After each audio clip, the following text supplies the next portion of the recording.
Guys, ada tak dekat sini pemilik restoran, hotel, catering, peminat daging? Je muncul sini aku nak tunjuk kat korang ni something yang best untuk korang. Aku berada di Sang Ruminan Empire, pembekal daging segar beku dan buah-buahan tempatan. Dekat sini ada banyak daging-daging tempatan dan juga daging import yang korang boleh custom korang nak macam mana. Dari segi potongan dan sizing. Kakak nak cakap korang beli je daging yang seketul ni, then korang nak potong ikut syabu-syabu ke, nak potong ikut cube ke, dia boleh buatkan. Sebab dekat sini untuk potong percuma saja. Apa-apa jenis potongan termasuklah syabu-syabu. Dia tak kat sini peminat gearbox. Di sini bukan daging je, tulang daging pun diorang jual. Siap boleh potong ikut saiz apa yang kita nak. Sekarang ni steak tomahawk viral tau. Korang tak payah beli mahal-mahal kat restoran, beli je kat sini dan masak sendiri. Dan korang tak perlu risau memang halal. Korang perasan tak ada nasi kerabu yang jual lemak daging tu kan? Yang ni lah lemaknya, sangat-sangat limited. Lepas tu daging shoka ada, daging lemak mablik, daging kisar, kambing import dan kambing tempatan pun ada juga tau. Ayam dengan itik pun ada juga jual kat sini. Peniaga-peniaga itik salai, boleh ambil dekat sini. Yang berkotak-kotak ni adalah lemak dan tulang gearbox yang dah ada orang order. Banyak kan? Lepas tu kakak ni bawa kami ke core room. Terkejut aku ada kambing Zaiko kat sini.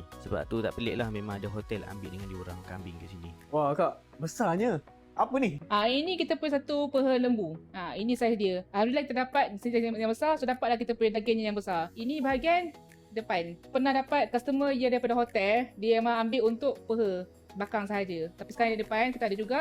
Tapi biasanya hotel dia akan ambil belakang untuk dia buat golek. Lastly kakak ni tunjuk dekat aku, diorang ada ternak lembu sendiri. Ladang diorang terletak di Pahang. Kalau hari ni korang nak beli secara online pun boleh tau. Dia pernah post ke Kelantan, pernah post sampai ke Johor. So korang tak perlu risau. Kurier, lori sejuk memang ada. Dari segi halal korang tak perlu risau. Syarikat ni dah dapat kelulusan daripada JAKIM. Korang nak daging fresh segar, beli je dengan Sang Ruminan Empire.